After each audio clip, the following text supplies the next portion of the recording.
Coach, thanks for joining us today. If you could give some quick opening remarks, and then we'll open it up for questions. Sure, thanks. Yeah, it's just got done with the team meeting with our players, and they're very, very excited to go back to Indianapolis. It's one of the things that's on our list of goals during the season is get to Indianapolis and win the Big Ten championship. So, um, you know, our guys are excited to do that, and our coaching staff is excited to do that. Certainly have a great opponent in Indiana, and it's always a great atmosphere. Playing at Lucas Oil, and I know it'll be the same way Saturday night. All right, as a reminder, if you would like to ask a question, please raise your hand in the Zoom chat. Our first question will go to Joey Kaufman. Joey, go ahead. Ryan, just to look back on the last week, the way you structured everything with the routine and players from not having the band to the Sunday, but earlier in the year, and then some of the availabilities, and then flying up and kind of keeping the week structured. Do you feel like that helped in the game Saturday, looking back on just some of the things you did there? Well, I think every year is different. Every team is different. There are things that you want to keep consistent year in and year out, but there's also things that I think you need to tweak and, sort of based on the team that you have. And so we always take that into consideration. But also just, when you look at the end of the year and assess, the things that you've done well and the things that you need to improve on, you have to, figure out what's best for your team. And I felt like coming off of last year, um, what was it in our preparation that needed to get fixed for the last game of the regular season? And so it wasn't just one thing. There were, you know, several things that we looked to on the field, off the field, all of the above. And one thing for sure is that, you want to make sure you're doing everything you can to keep the routine the routine. There's enough that goes into that game. There's enough emotion that goes into that game. And, I felt like that was important for our team. And, from when there was senior tackle to the band coming on Sunday night to Thanksgiving to taking the bus up there, I just felt like there was just a lot of things that were different and, may have thrown us off on our routine. And I felt like, we're a routine oriented culture here. And I felt like it was the best thing to do. Was that the difference in the end? Who knows? But everything matters. Our next question will come from Stephen Means. Stephen? Well, I know there's obviously a lot of emotion that goes into what happened yesterday, but there's also obviously a lot of football left to be played. And that was kind of the deal when you guys got into the college football playoff. You talked about things you learned from that. What did you learn from going through that and having to go through 4 games like that? And you might be in a similar situation this year where you can come down from those emotions very quickly and kind of turn the page here the way you have to get into this Indiana game and really for the rest of the season. Well, I think it starts with a mindset going into the season on what your goals are. Um, you know, our goals, for this year was, win the first one, win the rivalry game, win the Big Ten championship, win the national championship. And I think when you look at it from that lens, you realize that, it's a long road and that you have to really focus on your routine. You have to, come up for air on Sundays and figure out, what needs to get changed and, um, sort of recalibrate and then, go about your routine of reloading for that week. And so that's, sort of going to be the same way here. We have an expectation that we want to reach our goals. And so when you have that approach, I think it's important where, I've been on teams before where, when you're, you know, looking to make it to the playoffs or you're happy to make a bowl game, then maybe, you take your foot off the accelerator because you don't look at it from that lens. We do. And so I think that matters. Again, I think everything matters, but I think our guys have that approach and going through it last year and understanding that this thing's going all the way to the middle, end of January is the way you have to look at it. But knowing that, you lose one game, your season's over. So um, I think just that mindset is important. Our next question is from Jeff Rabjohns. Jeff, your mic is open. Yeah, Coach, thanks for your time.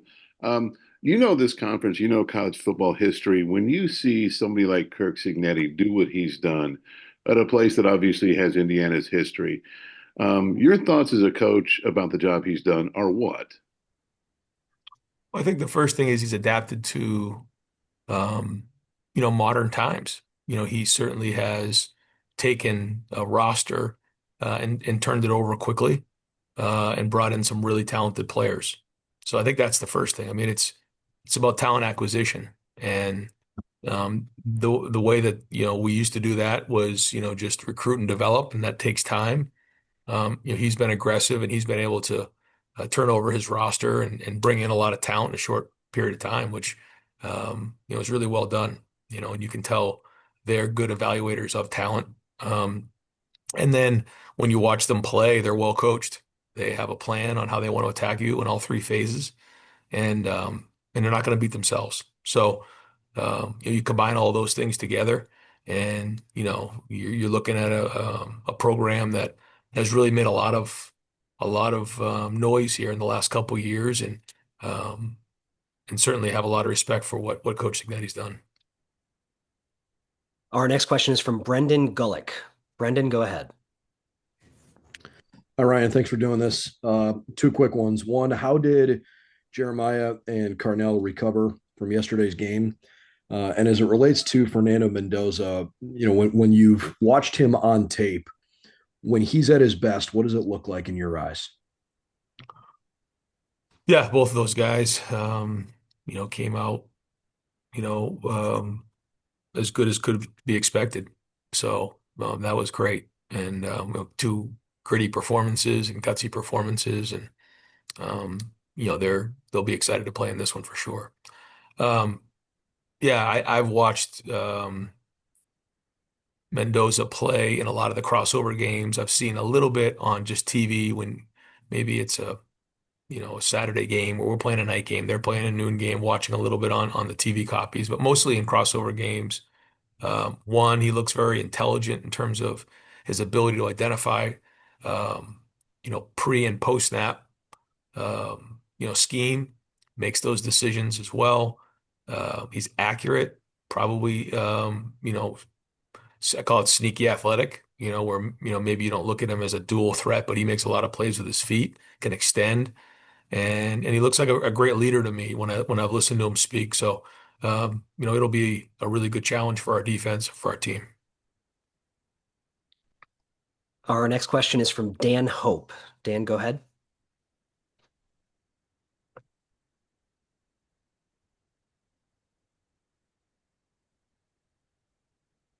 Dan?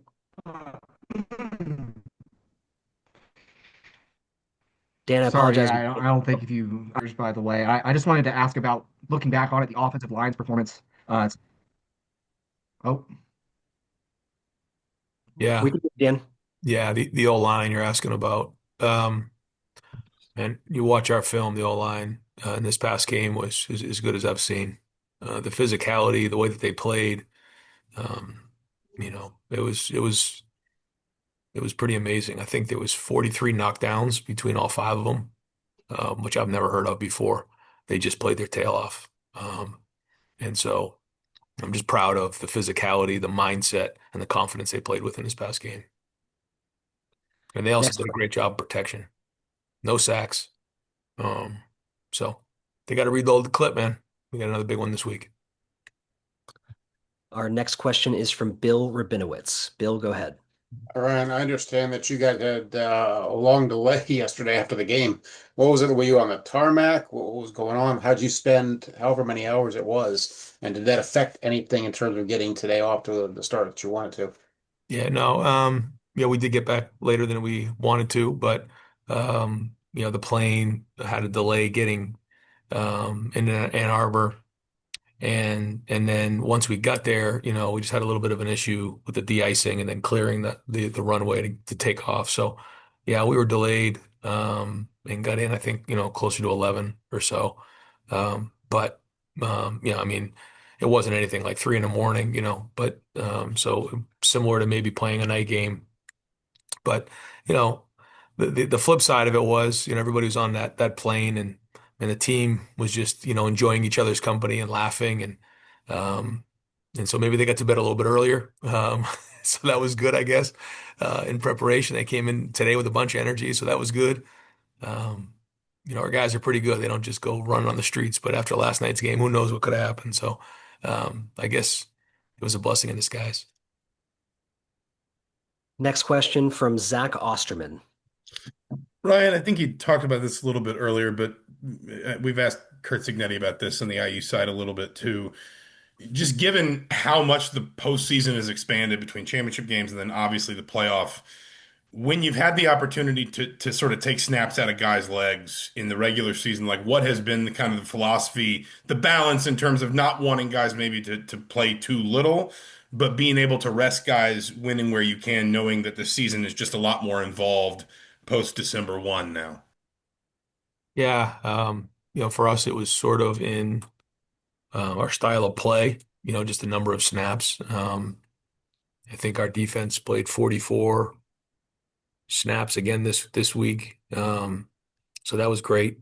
And I think, they've been fresh all season. We try to roll guys the best we can. I think that's important. And like you said, though, I mean, the games are increasing and the roster size is getting smaller.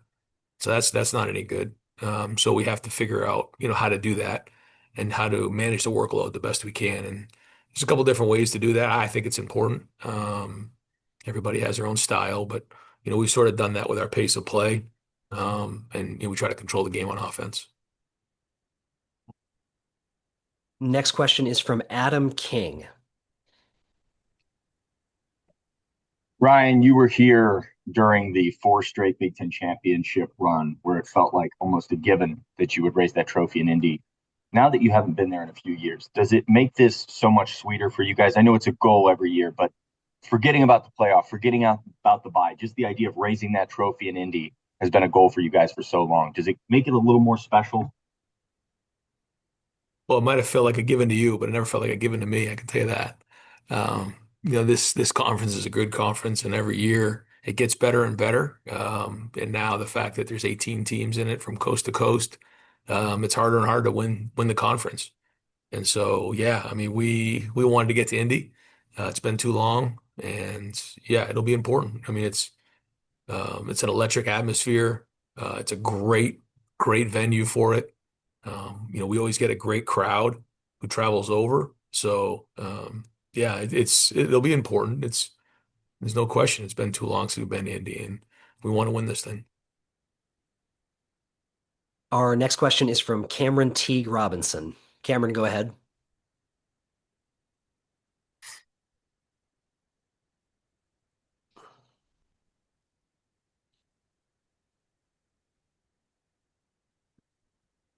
All right, Cameron, we'll try to come back to you.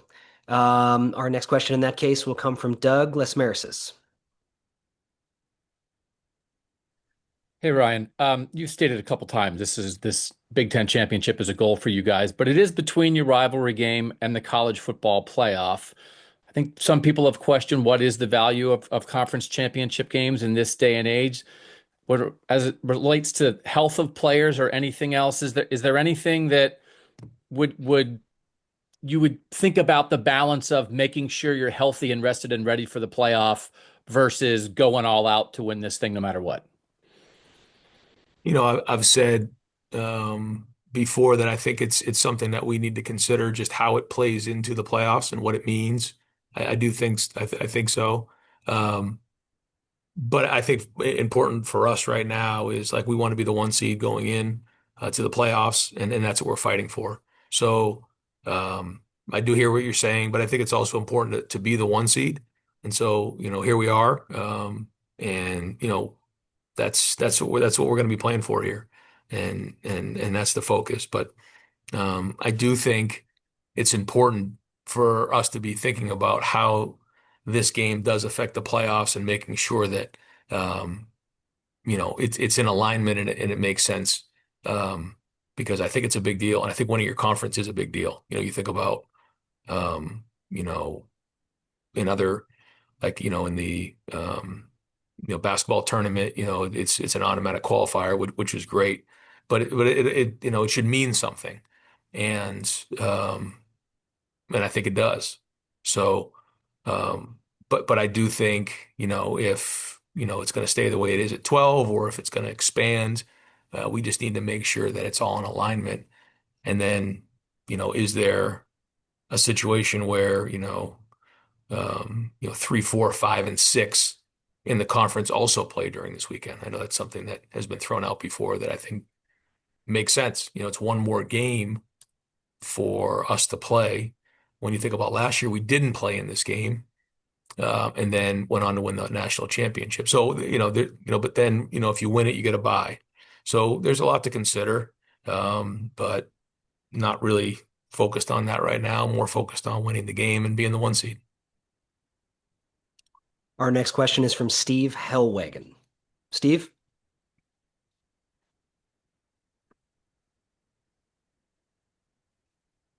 Yeah, Coach, if you can hear me, Indiana last year, somewhat of a novelty, and maybe the moment was too big for them when they played you guys at Ohio Stadium and you beat them by 3 touchdowns. This year, as your mentor, Urban would say, they have a belief or a testimony. They went to Oregon and beat, one of the top 3 or 4 teams in the country on their field. So they're no longer, they have that belief. Just what's your feeling about what they're going to bring to the table in that regard? And also, this was asked of Coach Signetti. I'll ask you as well. Win or lose, do both of these teams playing Saturday deserve a first round bye for the playoff? Yeah, I really haven't even been following that, but I did talk about it a little bit yesterday with Ross, just trying to get an idea. Like, I don't even know who 3 was or 4 was, quite honestly, because it doesn't really matter to us. I was just so focused on winning that game last week.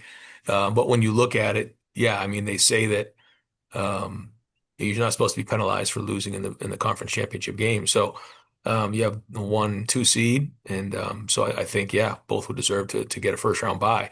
But I also think it matters when you're, the 1 or the 3 or 4, because of who you play. So I think it's important to win this game and be the 1 seed. It's just going to help your chances. Everything matters, and so we want to make sure we win that. And then, yeah, going back to what you said about Indiana, yeah, I mean, this is a team now that has been winning at a high level for 2 years. So there'll be no moment too big for them. They'll be ready to go. Coach, our next question comes from Stefan Kreisnik.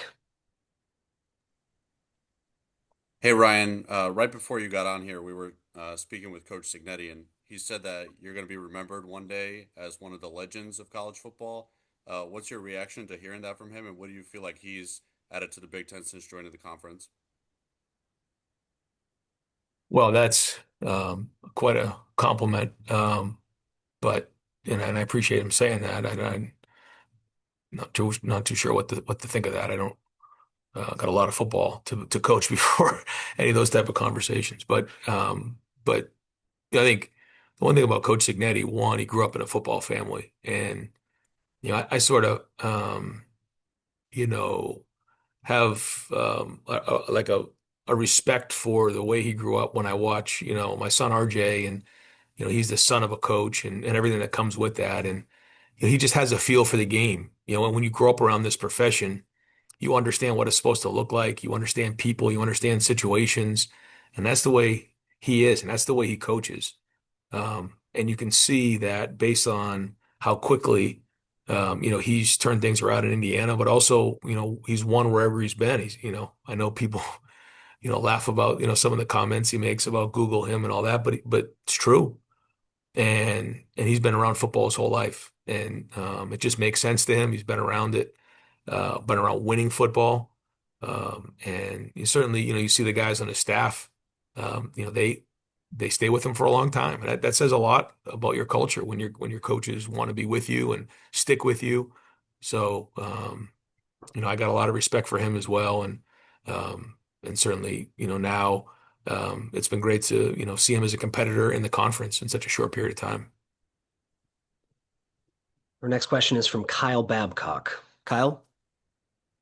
Hey, Coach. This year's team is ranked number 1 last year national champion. How similar, how different are these teams from last year to this year, but with the expectations being high? It's a different team.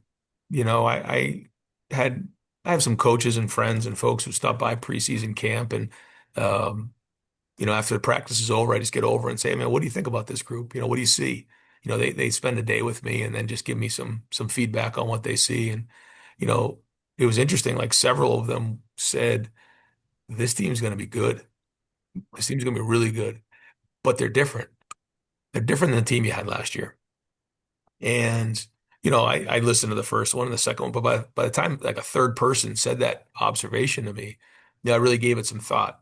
And I think it's a different group of guys, very businesslike. They're focused, they're mature. That was one of the things going into the season that I wasn't sure about this team, how mature they were. And man, they grew up fast, or maybe they were more mature than I thought they were when we came in. Um, they're talented, they're tough, they're smart, and they care about each other. So it's a great group to be around. I'm grateful to be around these guys every day. I think we have a great coaching staff. They work well together. There's good chemistry there. Um, but we talked about in our team meeting today, like, all right, regular season's over. Now it's time to go. And, I said last week we're playing for hardware, so we got our gold pants last week and now we're looking to get the Big Ten, championship and then go on from there. So, I think these guys understand that. And that's the other part about this team that I think is good because they saw what happened last year.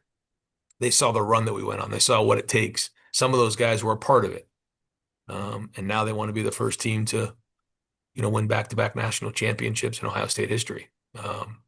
But the focus right now is putting ourselves in a situation to be the 1 seed by winning the Big Ten championship. Got time for a couple more. Our next question is from Tony Gerdeman. Ryan, with the scouting of Indiana, how far back have your QC guys started on Indiana? And I guess when did what time did your Sunday begin to start catching up on the Hoosiers? Well, we had a little too much time on the plane last night, so we were able to get a little bit of a head start, more than I expected. We were able to kind of put the film to bed of yesterday, before we took off, and then started on these guys today. But we also were meeting with our players and going to keep the same routine. So this is going to be just like an away trip for us. And, we need to get on the issue. The issues are still there.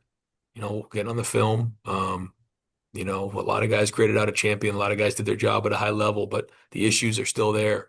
And as we continue to go down the road and the competition continues to increase and we find ourselves in these matchup games, the issues are going to come to the forefront if we don't get them fixed.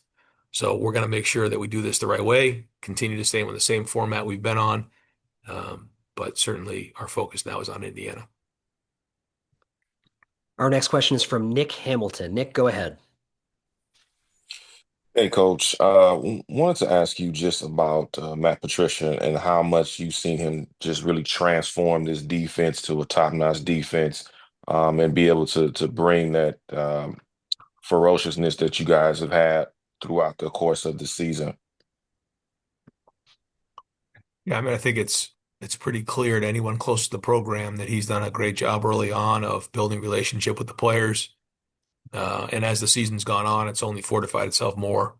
He's a very likable guy who just has a great personality, cares about his players. He's very intelligent, meshes well with the staff. And that's one thing that was important to me because when Jim decided to go to Penn State, we had a defensive staff already intact. And these guys just came off of a national championship. And I felt like they were the best defensive coaching staff in the country. But we needed to bring in someone to work with them and work with our players. And Matt has turned out to be a great fit. And he's a pleasure to work with every day. Next question is from Jeff Gilbert. Jeff?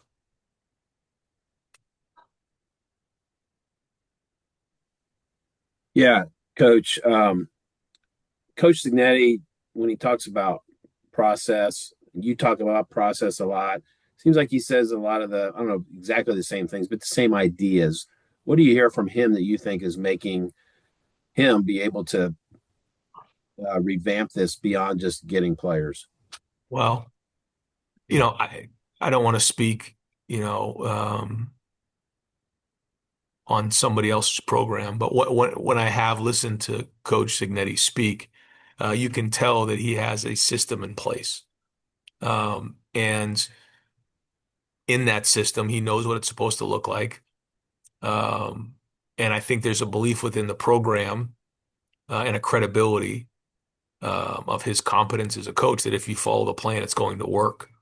And his confidence um, really exudes from the system. That's what it looks like to me. Now, I don't know that, but it looks to me like, the preparation that they put in, they seem prepared. And when you're prepared, you have confidence. And then his players play like that. So again, that's just an observation. I'm not in there every day, but from afar, it's certainly easy to see that, they do a great job of playing fast and with confidence. Um, and I think that has a lot to do with how he coaches and how his staff coaches and the systems that they have in place. All right, Coach, our last question today will come from Bill Landis. Bill, go ahead.